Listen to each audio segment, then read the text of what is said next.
გამოვიკითხე მოსამართლის თანდასწრებით. შეკითხვები შეეხებოდა უშუალოდ იმ დღეს და იყო მაპროვოცირებელი შეკითხვები ისეთი, რომელიც რაღაცნაირად საკუთარი თავის წინააღმდეგ ჩვენების მიცემას მიბიძგებდა. მაშინაც აღვნიშნე, ეხლაც ვიმეორებ, რომ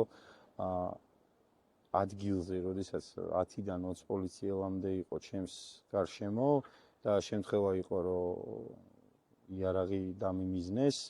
არანაირი რაღაცა ემპათია მათი მხრიდან ადამიანური თანაგრძნობა მხარდაჭერა არ მიგრძნია და რაღაცნაირად აი ამ კითხვებშიც ეს ჩანდა, რომ რაღაცნაირად შენ ხო არ მიგიყენებია რამე შეურაცხყოფა, შენ ხო არ გიძალადია და ასე შემდეგ. როგორ იყო იცი რომ ანუ კითხვა რითიც მივიყვებოდი იყო რომ ვის აგინებდი და რატო აგინებდი. ანუ რა უფლებით აგინებ ადამიანებს, რომლებიც ითხოვენ თავისუფალ სასამართლოს და უდანაშაულო პატიმრების განთავისუფლებას. და იმდენად მოულოდნელად გააძრო ეს იარაღი, რომ იმ მომენტში გავჩერდი ადგილზე, ერთი მე მომიშვირა, გავჩერდი, მე მეორე მხარეს მდგომ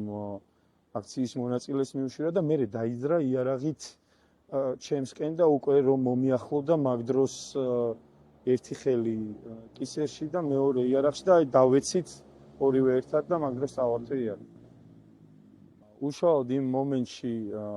რამდენიმე ის იყო რა ეტაპი განვითარების, მას შემდეგ რაც იარაღი გადავეცი პოლიციელს, ეგრევე რამდენიმე პოლიციელმა დამიწყო დაწნეხვა, რომ ბიჭო ეს იარაღი საიდან გაქვს და საიდან მოიტანე იარაღი და უცებ მივხვდი, რომ ისეთ რეალდებოდა ამბავი თითქოს ეს იარაღი ჩემი უნდა ყოფილიყო და უთხარი რა სისულელია ის არ არის ჩემი და შეგიძლიათ ნახოთ კამერები და თვითონ აი კაფეს ჰქონდა კამერები და როგორც კი შიგნით შევედით და მათ დაინახეს რომ შიგნით იყო კამერები, მე წავიდა ლაპარაკი რომ აი ბიჭო რა გჭირს შარიკებს ისვრის, რა მოგივიდა დაწყნარდი რა ამხელა კაცი ხარ და მაგაზე ჩემი პასუხი იყო რომ რავი იარაღი პირველად დამიმიზნეს ცხოვრებაში და შენ რო დაგიმიზნეს იარაღი, მაშინ რა რეაქცია ხონდა? მე მისმა დამიფაროს რა იარაღი დამიმიზნეს, ეს იყო პასუხი მათი მხრიდან.